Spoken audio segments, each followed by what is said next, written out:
Boa tarde a todos. Bem-vindo a todos a mais um Talk Traders. Hoje com a ilustre presença do meu amigo André Moraes. E aí, Fala, André? doutor, tudo bem? Beleza? Beleza. Tudo bem. Bom, então seguindo aí como é o programa, vou fazer aqui uma entrevista com o André, contar um pouco de história, aprender um pouco de mercado, enfim. E então, sei lá, vamos começar aí com um clássico. Conta um pouquinho do seu começo no mercado e quando é que você teve aquele clique de falar, pô, é isso que eu quero fazer. Cara, isso que eu quero fazer veio uns 5, 6 anos depois de eu começar no mercado. Eu comecei porque eu não sabia, fui estagiário, meu pai me financiava e tal. E de repente eu me formei e, pô, estava na empresa lá já há alguns anos, me deram um baita de um salário e, cara, minha vida era muito simples. O carro meu pai tinha me dado, estava quitado, morava num apartamento pequenininho de 48 metros quadrados com a minha esposa, tinha 2 salários, a gente nem sabia fazer com dinheiro. E aí eu, porra, aquele momento eu falei, cara, eu não sei o que fazer com o meu dinheiro, não sei onde investir e tal. Que ano era isso? Pô, 2001. Bem no início da alta. Aí, pô, eu fui conversar com o gerente do meu banco e não que gerente de banco não saibam nada sobre investimentos, muitos sabem, mas o meu gerente naquele momento não me passou confiança, enfim. Eu falei, vou estudar esse negócio, cara, porque, pô, eu tenho que saber investir meu dinheiro. E aí, por acaso, comprei alguns livros que falavam sobre o mercado de ações, entre eles um do Alexander Elder. Não sei nem por que Já em 2001. Eu não sei nem por que eu comprei um livro do Alexander Elder, entendeu? Eu comprei naquele dia uns 10 livros, e veio um daquele lá, e, pô, eu me amarrei. No lugar certo, então, né? Mas aí na época, cara, o que aconteceu, Góis? Eu tinha pouco dinheiro, então eu comprava uma merrequinha e o negócio só subia. E eu fui aumentando o dinheiro e tal. Até que em 2006 o mercado caiu lá por conta da China, alguma coisa. Eu até esses dias vi lá quando foi o mês e tal. Caiu tipo 20% em 15 pregões, assim. Uhum. E eu falei, cara, eu não sei nada disso, cara. Eu tô ganhando dinheiro porque o negócio só sobe, mas eu não sei nada disso. Aí que eu resolvi estudar. Em 2006 e aí em 2007 eu já cheguei à conclusão de que era isso que eu queria fazer na vida, né? No primeiro momento vivi como trader. Isso você já era cliente, foi aí que você virou cliente do Trade ao Vivo, alguma coisa assim? Foi essa época? Na verdade não existia trade ao vivo, né? O que existia era que depois de um tempo aprendendo e tudo mais, aí tinha um fórum muito bom na época, que era da DVFN, era o único lugar que a gente tinha para conversar, não tinha Facebook, não tinha nada.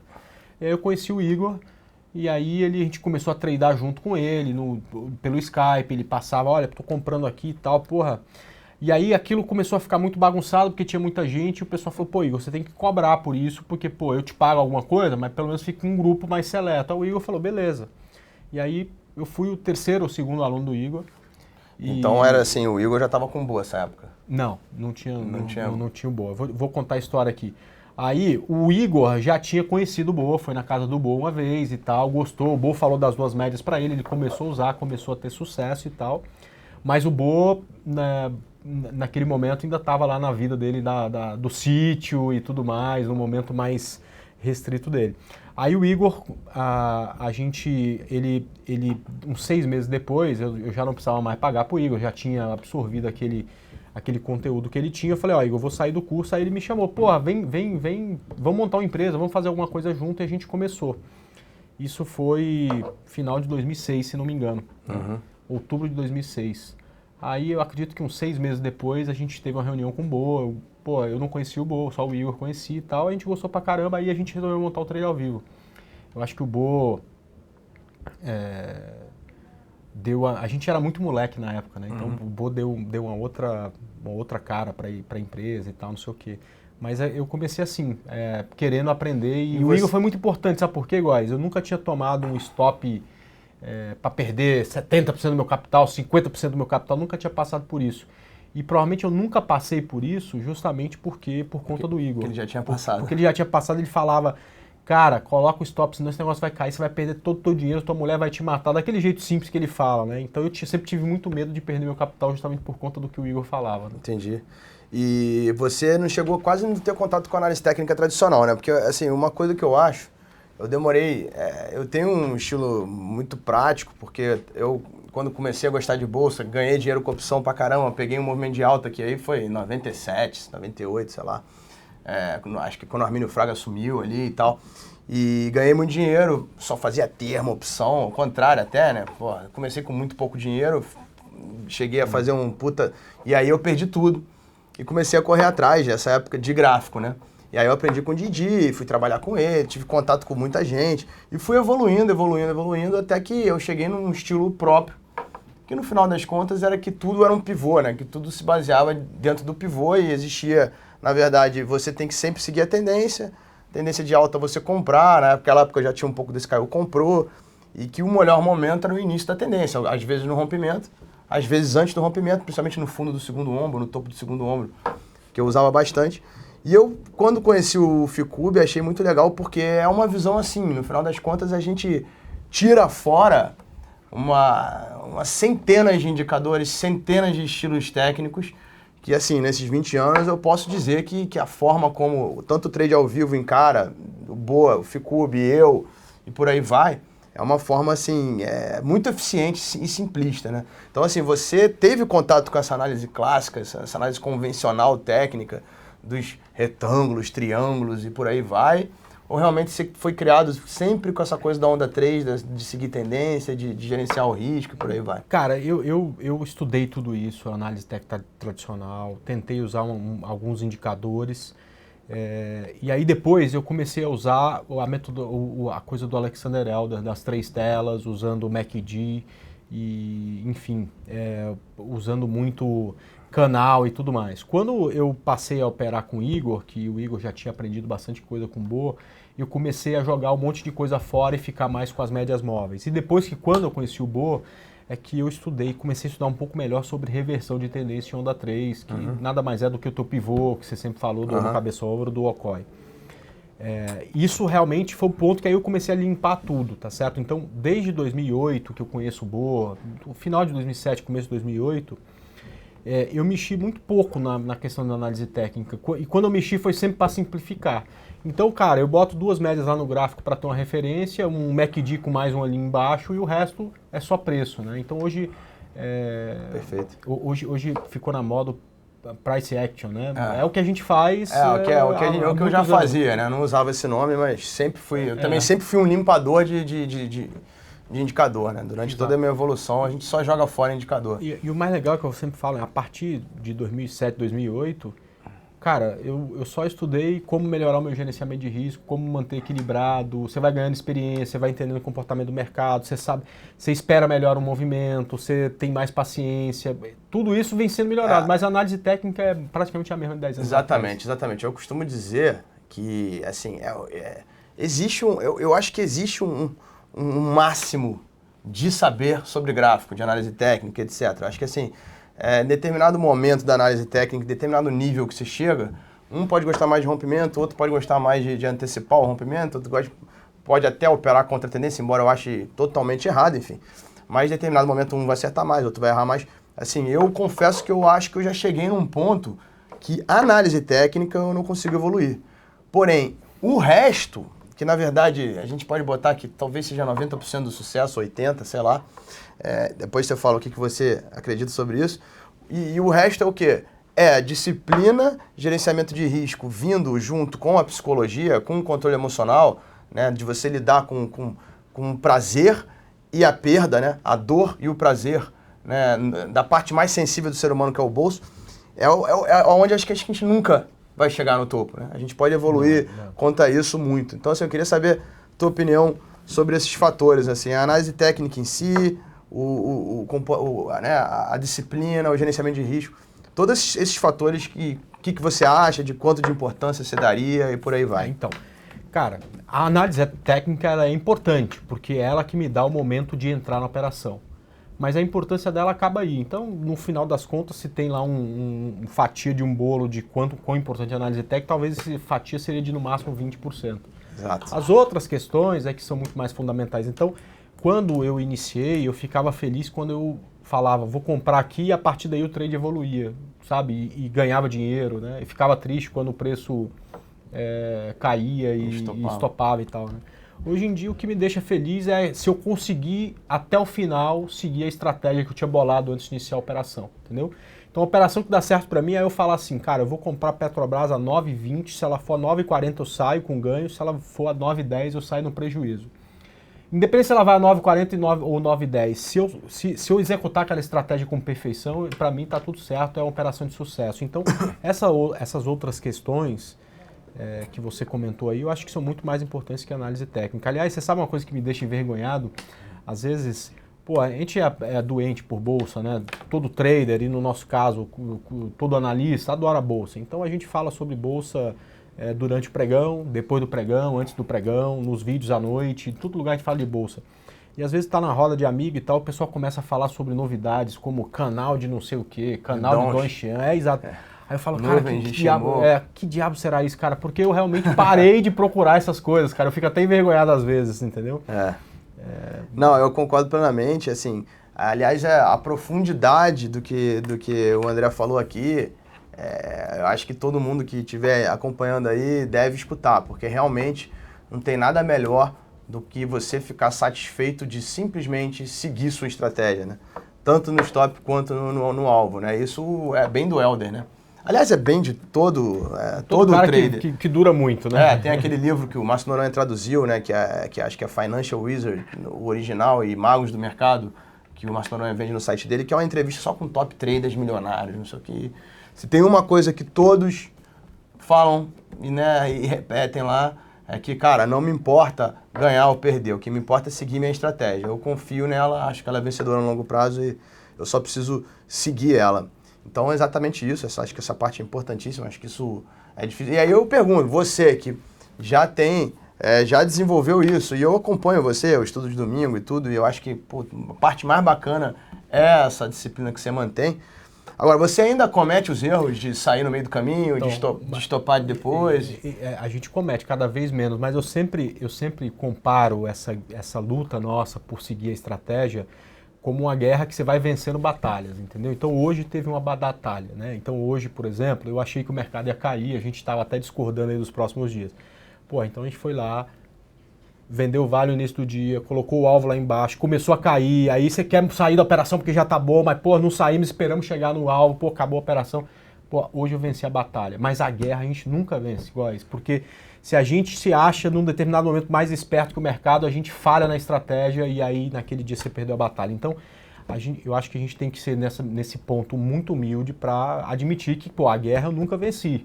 E talvez nunca vá vencer. Só no dia que eu falar, agora eu não opero mais, ganhei meu dinheiro, tô fora disso. No nosso caso, nós somos analistas, agora a gente não analisa mais, a gente não vai... Realmente vencer a guerra é chegar num nível que você realmente não quer mais saber de mercado. Agora, é todo dia uma batalha por dia. A gente tem que ser aquela história do alcoólatra anônimo, ou só hoje que é do Helder, eu vou também. seguir, exato, só hoje eu vou seguir a minha estratégia, entendeu? Só por hoje, acho que é por aí. Exatamente, perfeito. E, assim, você sente ansiedade de entrar no mercado? Assim, eu hoje eu faço day trade pra caramba, porque, assim, eu acho que um dos maiores erros é a precipitação, né? Então, é impressionante como aquilo que você procura, o melhor é aquela que aparece, que você realmente... Eu vou falar sobre isso é legal falar. Cara, eu sinto saudade, eu vou te falar o seguinte... sei lá, os primeiros 5 anos depois como trader, né? Eu fui trader até 2012, depois de então analista, né? Eu acho que de 2007 até 2010, 2011, cara, cada vez que eu clicava em comprar ou vender, cara, era uma adrenalina de quem tá pulando de paraquedas, entendeu? Era uma delícia aquilo, né? Você sentia, poxa vida e tal, o mercado começava... né? Uma cachaça. Porra, a apreensão quando tava perto do stop, a felicidade quando ia perto do alvo. Cara, hoje eu não tenho nada disso, cara. Pra mim, acabou isso. E eu sinto falta até, não é pra mim, tanto E você faz, trada pouco hoje, pra você? Pouco, né? Porque o analista tem o problema de que você indica pros clientes você não pode operar, né? Então hoje é muito mais tranquilo, eu acho que tem que ter uma visão, até por conta dessas limitações, de um prazo maior. Como o mercado num prazo maior não sobe, né? Você tem algumas limitações. E também acaba sendo mais fácil, você não ter nenhuma adrenalina dessa, né? Você até analisando, eu, por exemplo, com certeza. Eu tive um momento... Também não posso operar porque eu sou trader, mas tive um momento no início da Clear que eu tinha liberdade para fazer day trade e tudo. E eu cheguei à simples conclusão que não era para mim, por simples fato que, cara, eu conseguia indicar para a sala que era para vender e tá comprando. Era impressionante como eu tive meses maravilhosos que eu falei, puta, agora chegou, acho que eu vou parar de ser analista. Mas como, né, só clicando que você sente a dificuldade do controle emocional, que você sente que a guerra é diária, né, na verdade a batalha é diária, você nunca vence a guerra, etc. Então, realmente, controlar essa ansiedade e você não acha que, de determinada maneira, você procura o trade ou, por exemplo, você está perseguindo a venda da Vale ou do mercado. Você não acha que ontem ou anteontem você estava ansioso, nada disso? Não, cara, eu vou te falar o seguinte, eu não sei, eu não posso falar porque eu não estou operando, não estou fazendo lá aquelas operações que eu estou indicando, então não dá para saber, né? Exato. Mas essa coisa de que o que eu acho é o seguinte, cara, assim, as minhas estratégias estão aqui na minha cabeça, quando eu olho pro gráfico e tem a minha estratégia lá, pô, hoje parece que o gráfico tá piscando em amarelo, tá aqui, ó, tá certo? E se não tá piscando em amarelo, cara, eu não procuro, quer dizer, eu não procuro trade mais, ele aparece para mim, entendeu? Então eu sou às vezes até paciente demais. Eu vou dar um exemplo aqui. Pô, agora há pouco a Vale parecia cair, tava lá nos 13,70, tá certo?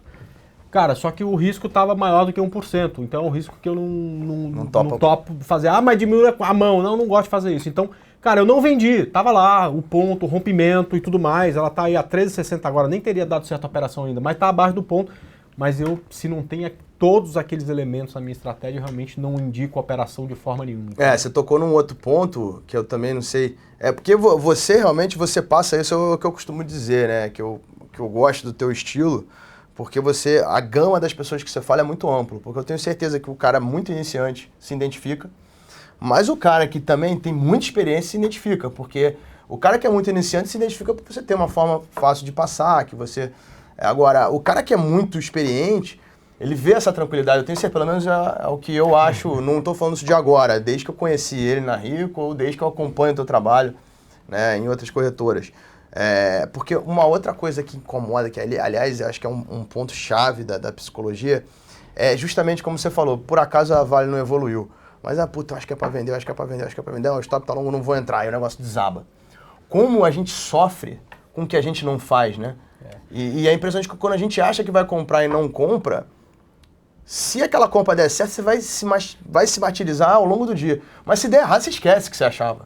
Né? Então, é isso, daí que vem a lei de Murphy, né? Que é comum e tal. O pessoal fala, mas na verdade o cara só vê o que daria certo e ele não entrou, né? Exatamente. Eu costumo dizer que o trader é um tremendo insatisfeito, né? Se ele compra na mínima e vende no topo, ele reclama que podia ter entrado com um lote maior, né? O lote podia ser maior e tal. Cara, então é impressionante. Eu não... isso eu consigo controlar. É por isso que eu acho que passa essa calma, porque... Eu realmente não ligo, cara. Mas você passou essa fase, né? Você acha que passei não. Claro, é uma evolução normal, natural. Demorou um tempo para chegar ali, muito né? tempo, né, cara? Muito tempo. É verdade, é verdade. Por exemplo, às vezes o que me incomoda aí ainda é o tomar o violino, né? Para quem não entende isso, é você, porra, vou vender aqui porque tá dentro da minha estratégia. Aí você vende, ou vou comprar aqui, mas faz todo mundo. Aí começa a subir, você já tá feliz, de repente volta, pega o teu stop. Aí se é estopado, o negócio vai e faz exatamente... Isso ainda me incomoda.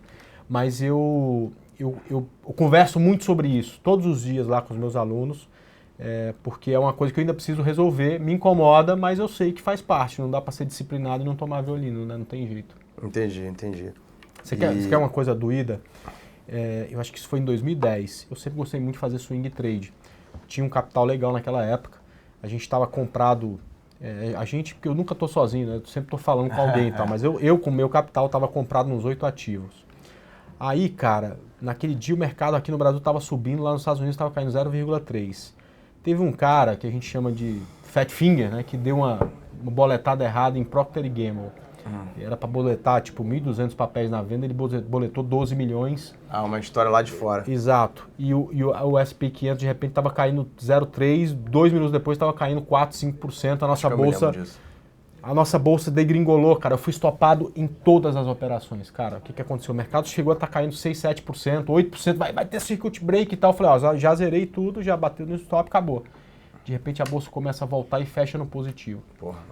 Aquele dia que eu falei, cara, será que vale a pena mesmo colocar stop? Pô, que sacanagem e tal. É impressionante, né? Você toca num ponto, porque o teu stop, que com certeza, sem dúvida nenhuma, é a parte mais importante, é o teu melhor amigo. Ele às vezes é o teu pior inimigo, né? Aí, tipo assim... Tem vezes que não tem como escapar, como esse teu exemplo, né? Nesse dia ficou para trás, tipo, 12, 15 mil, era o suficiente para passar mais de um mês naquela época em casa e tal, não sei o que, aí você se questiona e tal. Mas aí, cara, eu fico observando, depois disso, o Uzi Minas saiu de 30 reais para 80 centavos, Petro saiu de 30 reais para 80 centavos, OGX saiu de 20 reais, a gente fazia para zero. É o famoso exemplo que o Boa sempre fala, né, do zero. Vai até zero, né? E se eu não tivesse colocado stop depois disso, provavelmente eu estaria comprado num desse, não deu stop, eu não saí e perdi todo o meu capital, né? Então... Exato. Isso aí, cara, essa coisa do stop. Isso me lembra, tem uma estratégia de um cliente que eu acompanhava já há tanto tempo, que o cara, ele sempre começava comprando o índice, 10 contratos, e se começasse a cair, ele comprava mais 10, comprava mais 10, e o cara tinha lote para ir, se ele devia ter uns 200 mil na conta, alavancagem alta pra caramba, como é. Então, ele, porra, sempre tava perdendo. A maioria do tempo ele chegava a perder 30, 40 mil no dia, mas fechava ganhando 3, fechava ganhando 5, fechava ganhando 3. E aí resolvemos estudar a conta do cara, porque tudo que eu prego exatamente tudo ao contrário disso. E o cara era vencedor pra caramba, consistente. Mas ele teve, até que chegou um belo dia, que a margem dele não segurou. E no day trade o mercado não voltou e ele foi até o talo e perdeu tudo. E aí, esse eu acho que é o exemplo também do... Eu até vou te perguntar depois se você usa isso nas suas operações, mas para terminar o exemplo, que é o anti-martingale, né? O contrário que é legal, né?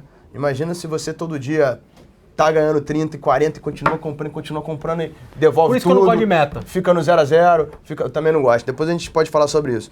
Fica no 0 a 0. Um belo dia você quebra a banca e, porra, muda de patamar, né, cara? Exatamente. Mas, então, fala aí, você usa médio a favor? A favor uso. Tá dando certo. Você usa até hoje, opera de novo. Sim. Mais, Puta, claro, isso é demais. faz sentido, cara. Faz total sentido. Mas veja só, vamos sair do exemplo bolsa e vamos para o exemplo vida real, tá certo? O cara monta uma loja, certo? O cara montou a loja, foi lá eu quero montar uma loja de produto popular, alugou lá um galpão lá 25 de março, tá certo? Pô, a loja começa a ir mal, o cara começa a ter prejuízo, pô, não vende, não cobre os custos e tudo mais. O que o cara faz? Encerra a loja ou abre outra do lado? Porra, encerra a loja, né? Eu não vou montar outra loja do lado, não tá dando certo. Pô, então, você faz um trade, o trade vai contra você, cara, zero trade, você não vai abrir mais papel. Mesma coisa. Pô, eu montei minha loja lá no 25 de março, começa a vender, eu começo a ganhar dinheiro e tudo mais, vai crescendo, mais gente, mais clientela. Pô, vou alugar o galpão do lado, cara, tá dando certo. E, pô, eu vou lá o galpão do lado, se continuar dando certo, eu alugo mais um até ter, de repente, uma baita de uma maior loja da 25. É a mesma coisa com operação. Tá dando certo? Porra, vamos aumentando o lote para alimentar o que tá dando certo, né? Então, acho que é isso aí. Não, perfeito. Esse teu exemplo aí de você... Aliás, acho que tudo na bolsa você pode trazer para a vida real, né? A bolsa essa coisa do risco-retorno dela, né? Você... Porra, tem um negócio que você fala que eu gosto bastante, aliás, passei a usar, sempre citando seu nome, porque eu gosto de fazer isso, de falar quem que fez e tal, que é a história de... Tem 4 possibilidades na bolsa. Você pode ganhar pouco, perder pouco, ganhar muito e perder muito. A gente só precisa ficar longe do perder muito. Acabou. Fazer média é uma forma mais fácil de perder muito, cara. Perder muito. É essa aí. Então, se evitar isso é bom. Exatamente. Esse é o grande detalhe, né? A gente opera para ganhar pouco e perder pouco o tempo todo e de vez em quando ganhar muito. E justamente o ganhar muito sem perder pouco, que é o resultado no fim do mês, do ano, da década. Mas você falou que estudou um caso de um cara que estava ganhando muito. Também estudei um caso de um cara que estava ganhando muito, apostando sempre na falta de volatilidade. Ele ganhou. Quando veio a eleição, devolveu tudo. Um problema que eu observo em muitos traders hoje, mas muitos, cara, muita gente que vem falar comigo, a gente vem discutir, é do cara que consegue perder pouco e ganhar pouco. Ele nunca perde muito, mas ele também não ganha muito. Então o cara tá sempre com 0 a 0. E o problema desse cara é de matar as operações no início, cara. É um outro problema que eu não tenho, cara. Eu não tenho problema, tipo assim, tava ganhando 1.000 e voltou, saindo 0 a 0. Não tem problema com isso, entendeu? Não, pra quem faz média a favor, não pode ter problema com isso, porque é a grande maioria. Você tá lá ganhando 1.000 e... Você justamente pega a gordura desse ganho que você tá aqui para poder, sem risco, querer ganhar mais, né? Exato. Diminui teu risco. Só que o pessoal tem muita dificuldade com isso. Então, o cara tá acostumado lá, o trade dele, quando dá 500 ele dera, quando dá 500 ele zera. Aí de repente tem um que vai dar 10 mil, cara, e ele zerou com 500. Aí ferrou, cara. Aí ele vai ficar no 0 a 0, entendeu? Na verdade, assim, eu acho que é tudo amarrado numa seguinte questão. Primeiro, porque o que a gente está ganhando e deixa de ganhar, a gente encara como uma dor, como uma perda. A gente ficou no 0 a 0. A gente encara como uma perda. Aquilo que a gente acha que vai acontecer e não faz, por algum motivo, e acontece, você sente dor. E na verdade, a dor o sentimento mais forte do cérebro humano, que é a proteção da vida, né? Se a gente for além, for lá para o começo da humanidade, né, o ser humano ele precisava, né, em primeiro lugar, sobreviver, ter medo. Né, ter medo e dor. Então, medo e dor são as duas principais sentimentos que fazem a sobrevivência, né? Então, ao longo do tempo, o DNA vai sempre criando isso pra gente. E a gente está na vida para procurar o prazer. Então, fica tudo invertido quando a gente vai operar, né? Quando a gente está ganhando, a gente quer sentir aquele prazer, a gente quer criar aquilo, fazer aquilo virar realidade. Quando a gente está perdendo, a gente quer evitar essa dor e etc. E a gente sabe que no longo prazo a gente tem que virar toda essa chave, né? Tem alguma dica para virar essa chave? Eu tenho, cara. Pô, teve um dia, cara, que eu perdi na época, aí não era analista, era trader, lá em 2007, eu perdi um volume maior do dinheiro que eu estava acostumado, entendeu? E aí, para mim ficou simples aquele dia, eu sempre fui engenheiro de produção, então o que eu tenho que fazer para fazer aquilo que está dando 5 dá 6, entendeu? Pô, tem lá uma usina de terra lá, uma usina de asfalto que está conseguindo produzir lá 1 tonelada de asfalto por hora. Como é que eu faço para produzir 1,2 toneladas? Então eu sempre fui para resolver problema. E aí, cara, eu falei, porra, dessa forma eu não posso virar trader, larguei engenharia, já tinha largado engenharia, e eu tenho que fazer alguma coisa para conseguir sobreviver aqui, porque eu quero fazer isso, que eu sinto prazer danado, né? E aí, o que eu tenho que fazer para resolver isso? Aí eu cheguei à conclusão de que, cara, eu não posso perder muito nunca mais, e eu tenho que ter a habilidade de levar as operações para frente para eu ganhar muito algumas vezes. E a conta fechar. Então eu perco pouco, ganho pouco algumas vezes, e de repente eu ganho muito em uma determinada operação. Aquela operação, geralmente, cara, no day trade, na época que eu fazia só isso, às vezes na semana, cara, eram 3, 4 operações só que davam muito certo e, cara, fazia o dinheiro de um mês, entendeu? Aquilo que fazia diferença, né? Então a dica é essa, pô, eu acredito que para vencer você tem que passar por isso. Segurar tudo quanto é stop para perder muito pouco quando der errado, e uma outra operação tem que acreditar, aumentar a quantidade de capital que você opera nela para fazer daquela operação a operação que vai te dar dinheiro no final de um período. Exatamente, é a luta constante, né, para você chegar nisso daí. E você, né, assim, realmente o prazer de tradar é sem igual, né? Porque a gente acabou que hoje que a gente trada junto com as pessoas, né? As pessoas acham que não, mas assim, a nossa sensação de dar um trade, uma entrada, é muito igual. Mas você acha que te dá mais prazer ainda ensinar? Que você hoje sente falta de voltar a tradar? Um dia voltaria a ser trader? Certeza. Enfim, dá uma geral aí. Pô, dessa mudança que você teve. Eu tive muita... profissionalmente, eu sempre fui um cara muito feliz. Cara, eu sempre fiz coisas que eu gostei bastante. Fui engenheiro durante algum tempo, até que aquilo, cara, putz, eu acordava de manhã e falava, não, cara, eu não quero mais fazer isso e tal. E, pô, eu descobri o mercado, aquilo me deu um prazer danado. Agora, eu tive sempre um fraco por ensinar, cara. Eu quando fazia engenharia, eu fui presidente do centro acadêmico e tal, não sei o que, eu me lembro, estava me lembrando esses dias, eu dava aula particular de graça, cara, pra molecada que tava nas turmas anteriores. Talvez para o cara votar em mim depois, enfim, eu não lembro porquê e tal. Mas, cara, aquilo me dava um prazer danado. Então, hoje eu sinto muito prazer em ensinar, né? Hoje não é mais ensinar o que é média móvel. Hoje é ensinar, cara, a gente vai vender Petrobras aqui por conta disso, é isso que manda a estratégia. A gente só vai sair perdendo se ela vier aqui, a gente só vai sair no ganho aqui. É aqui que vamos sair. 1 centavo antes a gente não sai, entendeu? E, pô, aquilo, pô, me dá um prazer de... Agora, eu tenho certeza que um dia eu vou cansar. E o dia que eu cansar, o que eu quero fazer na vida é voltar a fazer trades. Porque isso é uma coisa que hoje me dá menos prazer do que ensinar, mas ainda assim é uma coisa do caramba, entendeu? Não, eu concordo. Agora, provavelmente até fora do Brasil, onde tem mais possibilidades, mais liquidez e tudo mais. Quem sabe até aqui vai ter mais liquidez. Eu me lembro que quando eu comecei, eu operava day trade com Cirela, tinha 300 negócios por dia. Hoje, quando o cara te pergunta de um ativo que tem menos de 2, 3 mil negócios, você fala, não, cara, não opera isso não, que não tem liquidez, né? Quer dizer, o mercado já evoluiu. Eu vou te falar uma coisa, cara, pra quem gosta de volatilidade do jogo, o mercado brasileiro, entendeu? Fala da S&P, fala realmente os produtos financeiros, a quantidade de coisas que você tem é muito maior, a liquidez em muito mais ações, eu acho que você tem muito mais possibilidades de ver gráfico. Eu que gosto de opção, você tem liquidez de call e de put para tudo. A opção vai ser toda semana. Então, assim, a estrutura do mercado financeiro. Agora, a volatilidade que o Brasil tem, a gente acabou de passar, eu considero que até 2013. De 2010 a 2013, ou 2014 talvez, não? Acho que 2013 quando está nesse jogo, mas 3 a 4 anos do pior mercado brasileiro que eu já vi.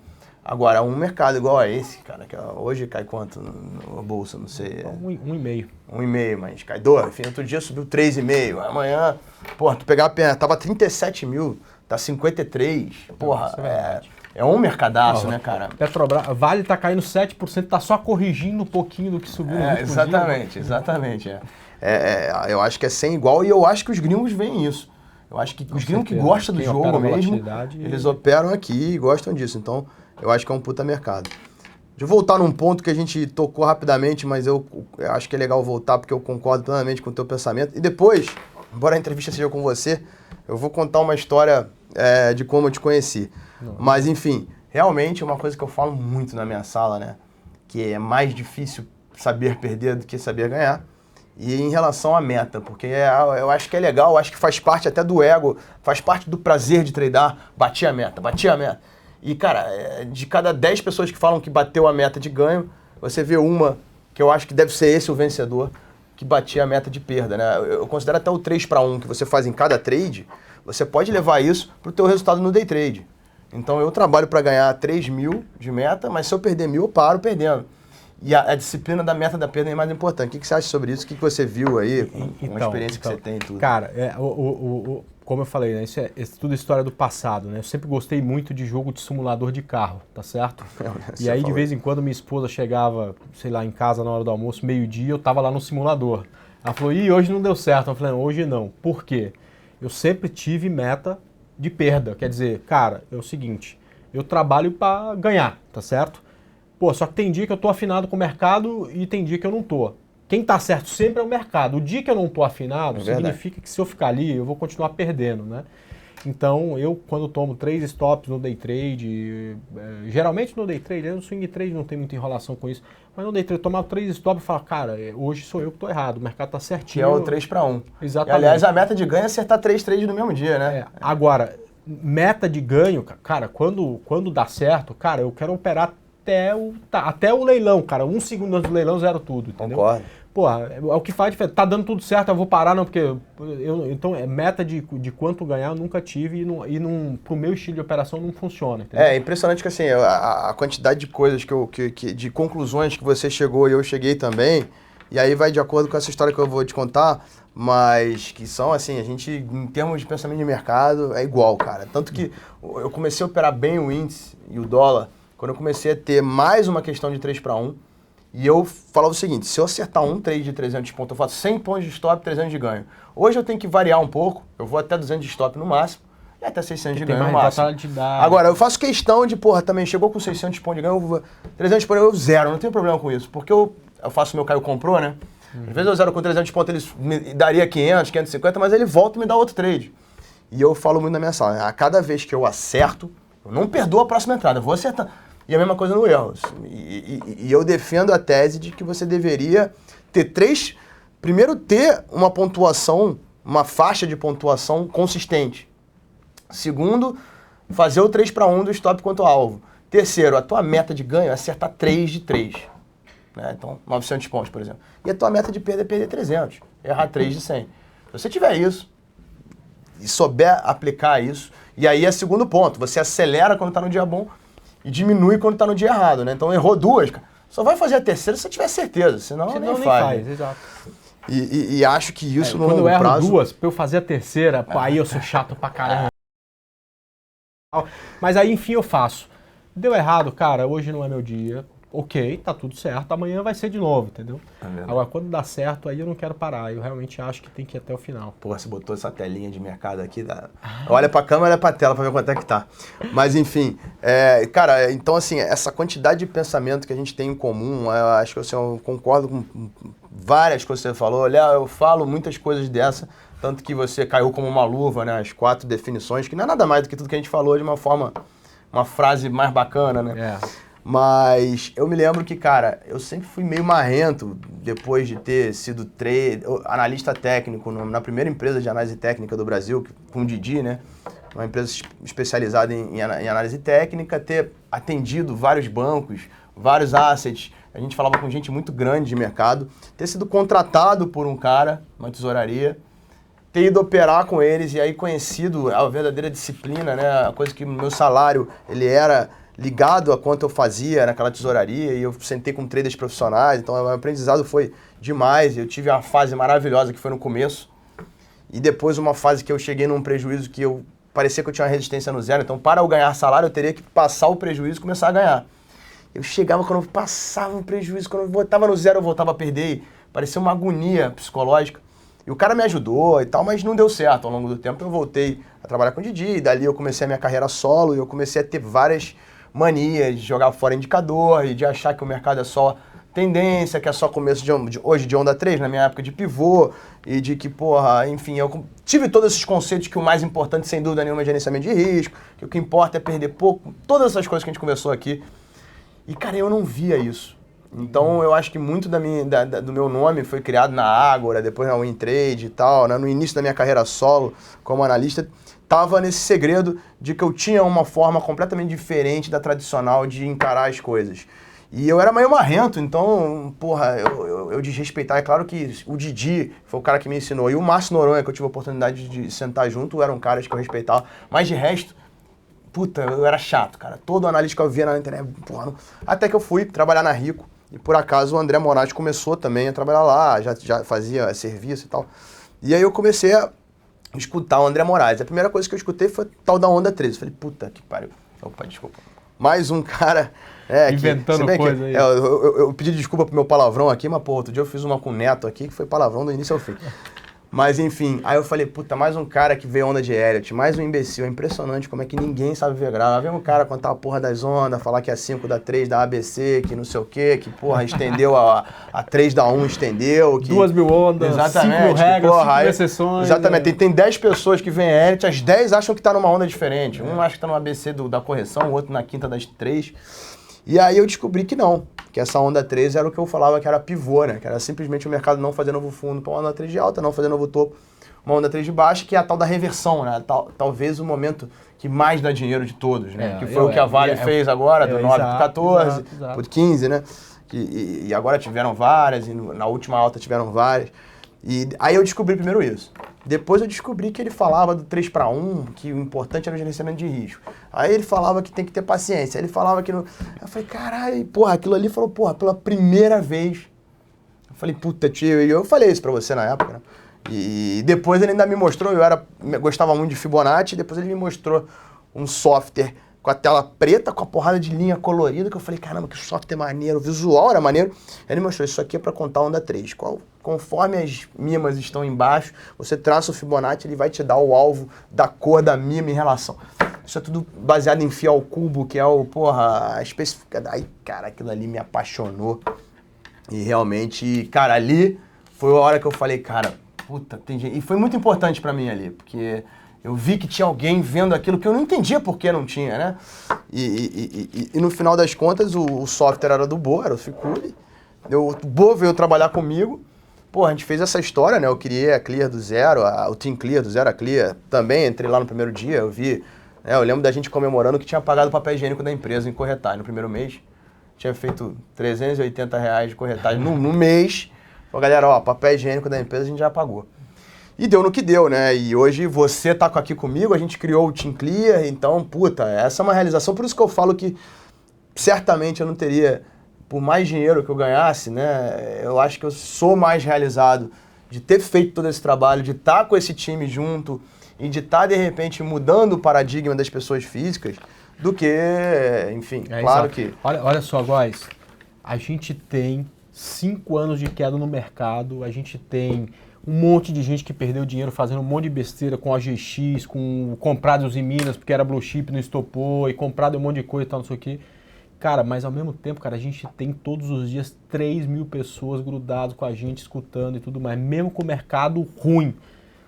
Cara, ele a tá responsabilidade... melhorando, né? Tá melhorando, não, tá melhorando pra caramba, mas acontece que, pra grande maioria, o cara ainda tá no prejuízo porque tá comprado a pé, 26, né? Até virar, vir uma nova onda, A gente tem né? uma responsabilidade muito grande aí, cara, é de dar auxílio para essa nova onda de gente que tá chegando e tá chegando agora. Então ele já me escuta falando assim, André, o que você acha? Não é nada disso, cara, você vai perder teu capital. Cara, só de ter alguém para falar isso desse cara hoje, só de ter você falando, de ter o Bo falando, de ter o Igor, o Neto, o Rafa falando isso... Eu acho que essa geração que tá chegando já vai ser bem assistida por conta disso. Não, e é uma responsabilidade grande nossa, né, cara? Eu conto isso, cara, aí eu vou te falar mais. Ajudar a moldar essa nova geração que tá chegando, né? Não, eu acho que a gente pode fazer uma história da mudança da pessoa. Eu acho que assim, no final a gente fala que a gente é trader, que a gente não produz nada, não sei o quê, mas eu acho que assim, o amadurecimento do mercado financeiro, principalmente quando o país melhorar um pouco e tal, pode fazer sim uma mudança em tudo, né? No comportamento, no futuro do país, no futuro dos nossos filhos, porque no final das contas o mercado nada mais é do que um reflexo da economia real, né? Mas eu tenho certeza que a gente pode mudar, inclusive, esse aspecto de que pessoa física é atrasada, de pessoa física perde dinheiro. Eu acho que é porque propaga muito, né? Então, a gente faz um curso e, por, sei lá, 50 pessoas aprendem bem aprendido, essas 50 pessoas invariavelmente vão ensinar para as pessoas que conhecem ela, que vão querer. Então, e, cara, é uma propagação de ideias certas e boas. Eu acho que nunca teve um time com esse tempo de experiência, com essa... Você pegar o Neto que veio do pregão, o Bo que criou um trade system, que é engenheiro nuclear, né? E você com a tua história, eu com a minha, 20 anos, já passei por asset, e todo mundo servindo o varejo, né? Não, realmente a história é bonita. E a responsabilidade é grande, mas, cara, eu tô acreditando que essa saída do brasileiro da poupança para outros investimentos é uma coisa sem volta, né? Já aconteceu um processo que a gente chama aqui no prédio de desbancarização em relação à renda variável, né? O brasileiro, ninguém mais investe pelo home broker do banco, né? Tudo, e está acontecendo isso para renda fixa. Vai chegar o momento novamente no mercado de ações e eu acho que essa geração vai ser muito melhor assistida, porque hoje essa geração tem... Quando eu comecei, cara, para saber o que era stop, foi uma luta, porque não tinha nada que falar sobre isso. Hoje você tem o Google, você tem o YouTube. Pô, a gente está fazendo... a gente vê uma demanda grande de gente querendo entender como funciona o contrato futuro, porque o cara percebe que ali tem liquidez, dá para ele operar gigante. Se ele tem R$1 milhão na conta, dá para operar aquilo. Se ele tem R$100, dá para ele operar aquilo. Quer dizer, é um mercado igual, você paga por contrato, então tá todo mundo, o cara que tem R$1 milhão, o cara que tem R$100, tem igualdade de condição, o cara não entende o funcionamento daquilo. A gente está fazendo e-book, cara, para entregar para o nosso cliente, para ensinar aquilo, né? Então acho que essa geração, ela vem melhor preparada. Então, para finalizar, Carissão, 4,5. Então, para finalizar, você botou nessa que espera que o mercado de ações vai voltar. Eu vou deixar primeiro a minha opinião. A gente já procura o fundo da década ou o fundo da bolsa já, pelo menos desde ano passado, que teve aquelas apostas e tudo, não sei o quê. Que tá vendo almoço até hoje. Eu falei muito do 36, 37 mil, você lembra? Eu lembro. E hoje eu acredito que foi. Assim, para mim, é claro que tudo é probabilidade, o futuro a gente nunca sabe, mas o mercado talvez seja a maneira mais perfeita, onde a maior quantidade de mentes humanas se concentra para adivinhar o futuro, né? Então ali não tem magia, é caótico, o futuro é caótico, existem da natureza aos ciclos econômicos, é caótico, as coisas podem acontecer, mas ali é a junção das maiores mentes, né, para adivinhar o futuro. Então um gráfico que reflete pelo preço isso tudo, talvez seja a maneira mais próxima de você adivinhar o futuro do que não se pode adivinhar, a gente só trabalha com probabilidade. De qualquer forma, eu acho que o mercado não chegou até aqui à toa. A gente tem uma chance muito grande de ter virado. Para mim, eu apostaria fácil que esse fundo que a gente viu esse ano é o fundo da década. Mas para botar assim, para ficar lindo para mim, eu queria o mercado fazendo um topo igual ou acima do último, que é os 58 mil, do último ali do semanal, onde eu acho que nasce uma possibilidade de um mil ponto que... Tá bom para mim também, mas... E acredito que, cara, é claro que a gente está vendo que o mercado não está aqui à toa. A gente está num processo de mudança política, de lá fora, combinou da mudança política vir com os commodities nascendo, enfim. Mas eu tenho um call de que a gente tem tudo para nessa pernada ainda, numa 1 de semanal, chegar a 58, 60 mil, corrigir bem, e aí sim ter uma compra para a gente, enfim, não falar só do fundo. Falar que a última máxima será testada ou rompida. E vou te falar o seguinte, cara, ao longo da história, você está aí desde 98, você já acompanhou pelo menos 2 processos como esse, que é o processo de disruptura, cara, de mudança geral, tá certo? A última que aconteceu foi a que eu surfei inteira, que é de 2002 a 2008. Só não tinha muito dinheiro em 2002. Mas essa foi a mais parecida. Exato. Eu acho que a gente tem tudo para ter um outro momento como esse, né? Pô, de mudança completa, cara. De sair tudo que tá aí, entrar um monte de coisa nova e começar todo um processo. De repente, do que parecia que não tinha fim, né? O mercado é muito assim. Aqui no Brasil, então, parece que o Brasil tem que chegar sempre no precipício para poder voltar, né? Exato. E se for, eu não sei se vai ser esse momento ou não, é tudo probabilidade. Se não for, eu vou tomar um monte de stop e aí tá tudo certo, a gente passa a vender. E mais, os stops só vão entrar se derem a oportunidade do momento entrar. Exato. Né? Agora, se for esse momento, pô, eu tô preparado para surfar, cara. E você acredita? Eu acredito. Acredita que... Vou acreditar mais, eu vou falar assim, galera, é o momento, é hora de apostar, é hora de comprar, pensando num gráfico semanal, coloca o stop lá embaixo, se perder vai dar errado, vai perder 20% do capital. E, pô, valeu pela aposta, porque se der certo a gente vai ganhar 300. É o dia que o mercado fechar, cara, um gráfico semanal acima de 56 mil pontos. Rompi um canal de baixa que eu vejo lá desde 2010. A hora que tiver esse momento, é o momento de apostar, na minha opinião. Eu trabalho muito com topos e fundos. Para mim, ele tem que registrar um topo igual ao de 58 mil. Embora 56, para mim, ele já abre espaço para minha figura. Mas, bom, é isso daí, concordo plenamente. Então, a gente sabe que realmente está sofrido, ainda pode ser que fique, não sei. Esse ano, puta, como eu até imaginava, eu dei até no feliz ano novo que eu dei lá, né, na virada do ano, né, falei que, tô muito otimista com esse ano, realmente. Então, esse ano pra mim tá maravilhoso. A gente nem se falou para fazer vídeo de final de ano, mas o nome do meu vídeo de final de ano era 2016, o ano da virada. Eu fiz um evento em fevereiro, março, 2016, o ano da virada. Pô, eu já te contei isso e é uma verdade. Eu tenho um artigo que eu não consegui fazer a tempo, que era Chegou o fundo do poço na economia, a hora de comprar o Brasil. Onde eu defendi a tese do fundo, que era para comprar... Não lançar porque o negócio subiu 10 mil pontos. Subiu, aí teve o projeto de opção que andou, tudo começou a andar. Agora, esse ano eu opero opções, são 4 exercícios maravilhosos. O 1º de janeiro na venda, os outros em seguida todos na compra. O mercado tá uma volatilidade, tá incrível, a quantidade de onda 3, de show de gráfico que dá. E tá só começando, viu, Góis? Então, isso é só o começo. E eu diria o seguinte, a onda de pessoas, se vier uma tendência de alta, se romper a máxima, se for pro Jornal Nacional que a bolsa tá batendo ré, né, tomara que a Exame não faça capa, né, porque ela sabe como é que... Ferrou, né? Inclusive ela marcou mais um fundo, né? Ela fez umas 3 capas a marcar esse último fundo, mas... enfim, a hora que se popularizar de novo, eu diria também que é a onda 3 da pessoa física. Eu acho que a gente nunca vai ver tanta pessoa física mexendo com bolsa, o que é uma eterna promessa do Brasil, né?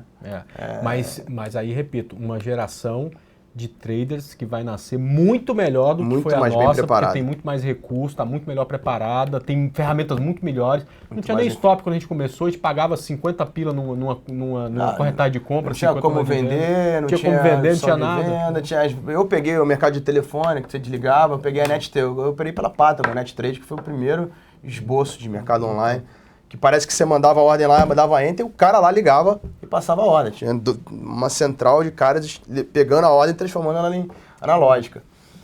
É isso. Pô, ótimo papo, né, como sempre. Obrigadão e valeu. A gente tá aí. Convida todo mundo a tá aí com a gente. Team Clear, aqui é mais legal. Clear.com.br, a gente tá sempre ao vivo aí. Um abração a todos e boa sorte. Abraço, pessoal.